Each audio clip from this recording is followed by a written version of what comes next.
Hello दोस्तों, नमस्कार। स्वागत है आप सभी का अपने चैनल साहित्य ज्ञान धारा में। आशा करती हूँ आप सभी लोग स्वस्थ होंगे और मन लगाकर अपनी पढ़ाई में लगे होंगे।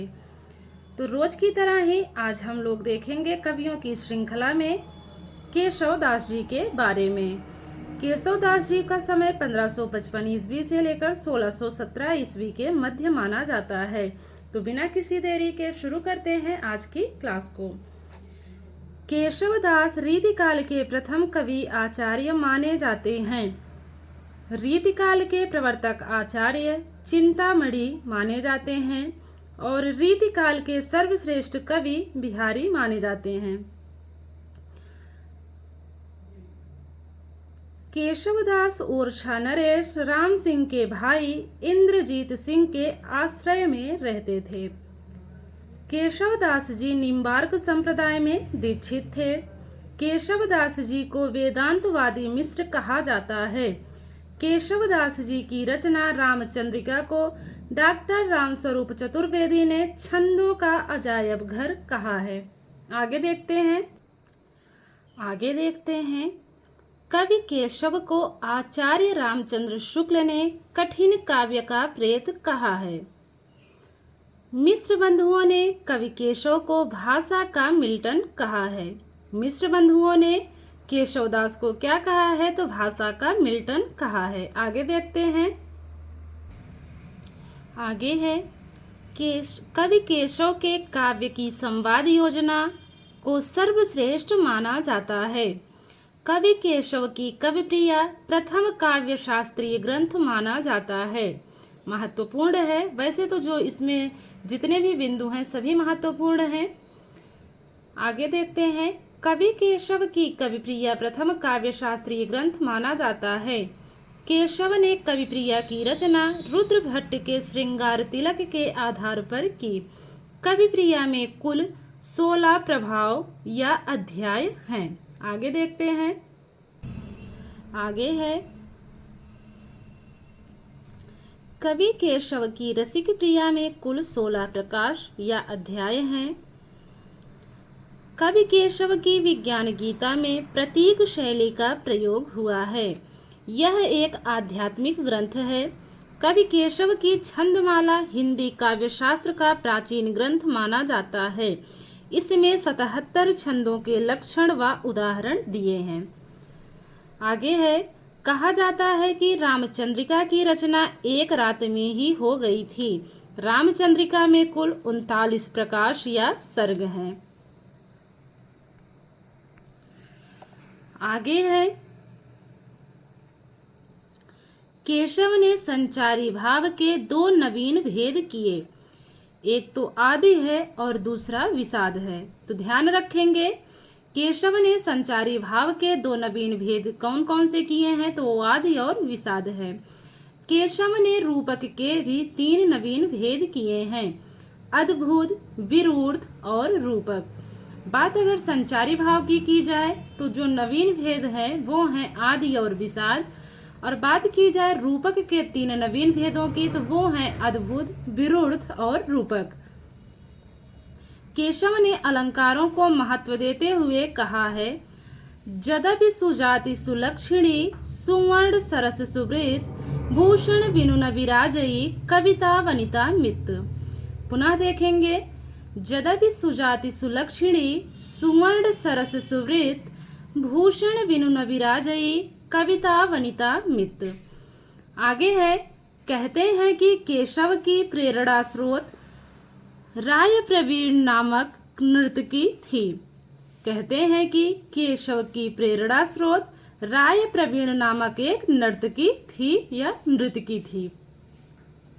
ओरछा नरेश इंद्रजीत सिंह की राज नृतकी राय प्रवीण को शिक्षा देने के लिए केशव ने रसिक प्रिया की रचना की थी। आगे है कृष्ण शंकर शुक्ल ने सन 1934 ईस्वी में केशव की काव्य कला नामक समालोचना लिखी। डॉक्टर बच्चन सिंह के अनुसार देखते हैं। डॉक्टर बच्चन सिंह कहते हैं केशव को इन्होंने क्या कहा है? तो क्लासिकल पंडित कहा है। डॉक्टर बच्चन सिंह ने केशव को क्लासिकल पंडित कहा है। कृष्ण शंकर शुक्ल ने सन 1934 ईस्वी में केशव की काव्य कला नामक समालोचना लिखी। आगे देखते हैं केशवदास जी की प्रमुख रचनाओं के बारे में।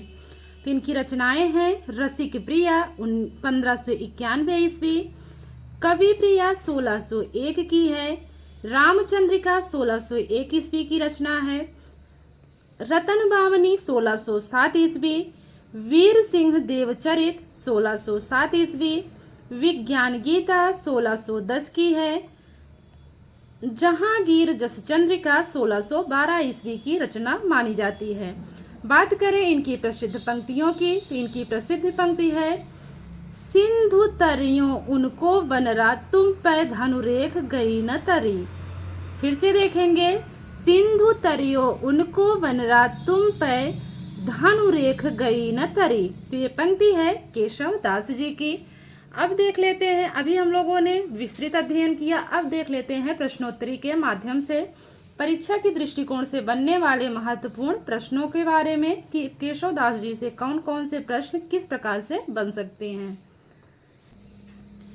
पहला प्रश्न है, किस आलोचक ने कवि केशव को रीतिकाल का प्रवर्तक माना है? आपके सामने ऑप्शंस हैं हजारी प्रसाद द्विवेदी, डॉक्टर राम कुमार वर्मा, डॉक्टर नगेंद्र या फिर आचार्य शुक्ल। तो जो इसमें डॉक्टर नगेंद्र है, ये वाला ऑप्शन बिल्कुल सही है। डॉक्टर नगेंद्र ने कवि केशव को रीतिकाल का प्रवर्तक माना है। बढ़ते हैं अगले प्रश्न की तरफ। अगला प्रश्न है, केशव दास किसके दरबार में रहते थे? ऑप्शंस हैं ओरछा नरेश इंद्रजीत सिंह, बूंदी नरेश भाव सिंह, जयपुर नरेश जगत सिंह या फिर प्रतापगढ़ नरेश हिंदूपति सिंह। तो जो इसमें पहला वाला ऑप्शन है ओरछा नरेश इंद्रजीत सिंह, ये वाला ऑप्शन बिल्कुल सही है। बढ़ते हैं अगले प्रश्न की तरफ। अगला प्रश्न है, केशव को कठिन काव्य का प्रेत किसने कहा है? आपके सामने ऑप्शंस हैं हजारी प्रसाद द्विवेदी, आचार्य रामचंद्र शुक्ल, डॉक्टर नगेंद्र, राम कुमार वर्मा। तो केशव को कठिन काव्य का प्रेत किसने कहा है? तो कहा है आचार्य रामचंद्र शुक्ल जी ने। बात करते हैं अगले प्रश्न की। किस विद्वान ने केशव की रचना रामचंद्रिका को छंदों का अजायब घर कहा है? आपके सामने ऑप्शंस है हजारी प्रसाद द्विवेदी, आचार्य रामचंद्र शुक्ल, राम स्वरूप चतुर्वेदी या फिर राम कुमार वर्मा। तो जो इसमें तीसरा वाला ऑप्शन है राम स्वरूप चतुर्वेदी बिल्कुल सही है। रामचंद्रिका को छंदों का अजायब घर कहने वाले राम स्वरूप चतुर्वेदी जी हैं। बढ़ते हैं अगले प्रश्न की तरफ। अगला प्रश्न है, जदपि सुजान सुलक्षणी सुविरन सुवृत्त भूषण बिनु न बिराजहि कविता वनिता मित्त। कवि केशव की यह पंक्तियां उनकी किस रचना से ली गई हैं? रसिक प्रिया से, कवि प्रिया से, छंदमाला से या फिर रामचंद्रिका से। तो जो पंक्ति है वो ली गई है कवि प्रिया से। अगला प्रश्न देखते हैं, कवि केशवदास को भाषा का मिल्टन किसने कहा है? हजारी प्रसाद द्विवेदी ने, डॉक्टर राम कुमार वर्मा ने, मिश्र बंधु ने या फिर आचार्य शुक्ल ने। तो कवि केशवदास को भाषा का मिल्टन कहने वाले मिश्र बंधु हैं। बढ़ते हैं अगले प्रश्न की तरफ। अगला प्रश्न है, केशवदास की रचना रसिक प्रिया में कुल कितने प्रभाव या अध्याय हैं? 12 प्रभाव, 13 प्रभाव, 15 प्रभाव या फिर 16 प्रभाव। तो जो केशवदास जी की रचना कवि प्रिया है उसमें कुल 16 प्रभाव है। तो ये चौथा वाला ऑप्शन बिल्कुल सही है।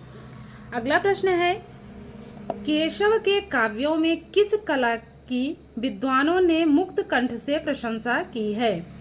ऑप्शंस है नायिका भेद की, अलंकार योजना की, संवाद योजना की या फिर छंद योजना की। तो जो तीसरा वाला ऑप्शन है बिल्कुल सही है। देखते हैं अगला प्रश्न, कवि केशवदास जी का आध्यात्मिक ग्रंथ है। ऑप्शंस हैं कवि प्रिया, रसिक प्रिया, रतन बावनी या फिर विज्ञान गीता।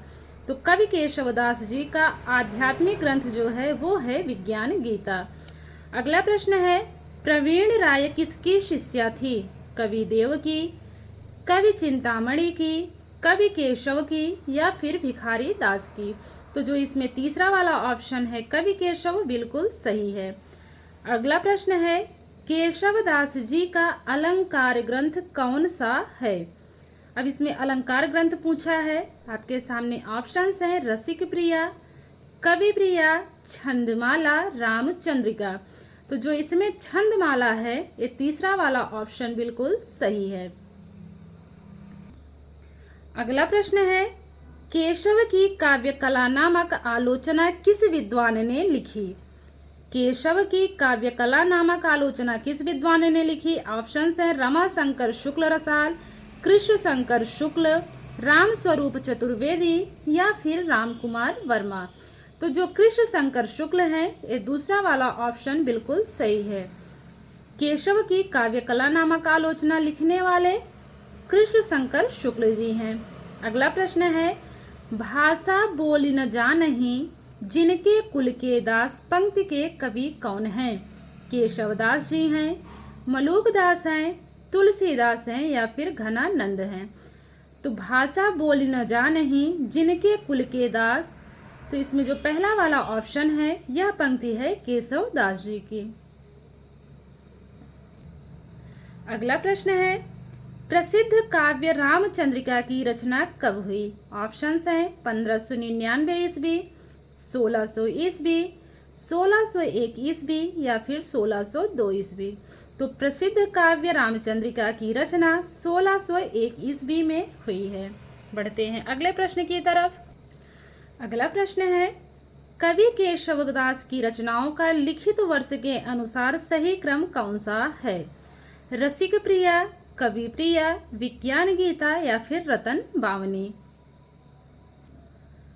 तो जो इसमें दूसरा वाला ऑप्शन है ये बिल्कुल सही है।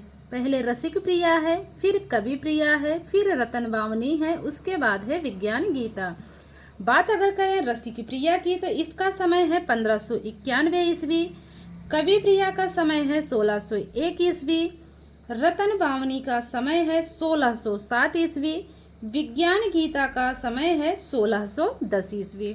तो ये जो दूसरा वाला ऑप्शन है बिल्कुल सही है। अगला प्रश्न है, केशव किस संप्रदाय में दीक्षित थे? ऑप्शंस है वल्लभ संप्रदाय, श्री संप्रदाय, निम्बार्क संप्रदाय या फिर सखी संप्रदाय? तो केशव निम्बार्क संप्रदाय में दीक्षित थे। जो ये तीसरा वाला ऑप्शन है बिल्कुल सही है। देखते हैं अगला प्रश्न, किस रीतिकार को वेदांतवादी मिश्र कहा जाता है? आपके सामने ऑप्शंस हैं चिंतामणि, केशव, भिखारी दास या फिर पद्माकर। तो किस रीतिकार को वेदांतवादी मिश्र कहा जाता है? तो सभी लोगों को पता है कि केशवदास जी को कहा जाता है। केशव का कौन सा ग्रंथ हिंदी का प्रथम काव्य शास्त्रीय ग्रंथ माना जाता है? कवि प्रिया, रसिक प्रिया, रतन बावनी या फिर विज्ञान गीता? केशव का कौन सा ग्रंथ हिंदी का प्रथम काव्य शास्त्रीय ग्रंथ माना जाता है? तो वो है कवि प्रिया। बढ़ते हैं अगले प्रश्न की तरफ। अगला प्रश्न है, रुद्र भट्ट के श्रृंगार तिलक के आधार पर रचित केशवदास की रचना कौन सी मानी जाती है? तो वो है रसिक प्रिया। अगला प्रश्न है, केशवदास का जन्म कब हुआ? 1546 ईस्वी, 1547 ईस्वी, 1555 या फिर 1549 ईस्वी? तो जो इसमें तीसरा वाला ऑप्शन है 1555 ये बिल्कुल सही है। केशवदास जी का जन्म 1555 ईस्वी में हुआ। अगला प्रश्न है, केशवदास की रचना रसिक प्रिया में कितने प्रकाश या सर्ग हैं? ऑप्शंस हैं 12 प्रकाश, 13 प्रकाश, 15 प्रकाश या फिर 16 प्रकाश? तो केशवदास जी की रचना रसिक प्रिया जो है इसमें 16 प्रकाश हैं। अगला प्रश्न है, केशवदास की किस रचना में प्रतीक शैली का प्रयोग हुआ है? कवि प्रिया, रसिक प्रिया, रतन बावनी या फिर विज्ञान गीता? तो जो इसमें चौथा वाला ऑप्शन है विज्ञान गीता वो बिल्कुल सही है। जो इनकी रचना विज्ञान गीता है इसमें प्रतीक शैली का प्रयोग हुआ है। अगला प्रश्न है, हिंदी काव्य शास्त्र का प्रथम छंद शास्त्र ग्रंथ है? ऑप्शन हैं रसिक प्रिया, कवि प्रिया, छंदमाला या फिर रामचंद्रिका। हिंदी काव्य शास्त्र का प्रथम छंद शास्त्र ग्रंथ कौन सा है? तो वो है छंदमाला। अगला प्रश्न है हिंदी काव्य शास्त्र का प्रथम छंद शास्त्र ग्रंथ कौन सा है? तो वो है छंदमाला। आगे देखते हैं केशवदास की किस रचना के बारे में कहा जाता है कि इसकी रचना एक रात में हो गई थी? आपके सामने ऑप्शंस हैं रसिक प्रिया, कवि प्रिया, छंदमाला या फिर रामचंद्रिका। तो ये जो रामचंद्रिका है इसके बारे में कहा जाता है कि इसकी रचना एक रात में हुई थी। अगला प्रश्न है केशव की छंदमाला में कितने छंदों के लक्षण व उदाहरण दिए गए हैं? 55, 77, 66 या फिर 88। तो जो 77 है ये बिल्कुल सही है। अगला प्रश्न है केशवदास की रामचंद्रिका में कितने प्रकाश या सर्ग हैं? आपके सामने ऑप्शंस हैं 13 प्रकाश, 23 प्रकाश, 16 प्रकाश या फिर 39 प्रकाश। तो ये जो दूसरा वाला ऑप्शन है 39 प्रकाश बिल्कुल सही है। अगला प्रश्न है ओरछा नरेश इंद्रजीत सिंह की राज नर्तकी राय प्रवीण को शिक्षा देने के लिए केशवदास ने किस ग्रंथ की रचना की? ऑप्शंस हैं कवि प्रिया, रसिक प्रिया, रतन बावनी या फिर विज्ञान गीता। तो ये जो रसिक प्रिया है ये बिल्कुल सही है।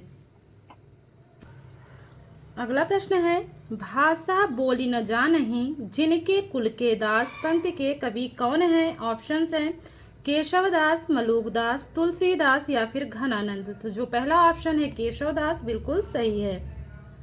अगला प्रश्न है केशव की रसिक प्रिया का रचना काल है 1591, 1601, 1607 या फिर 1610 ईस्वी। तो जो पहला वाला ऑप्शन है 1591 रसिक प्रिया का समय माना जाता है, यही वाला ऑप्शन बिल्कुल सही है।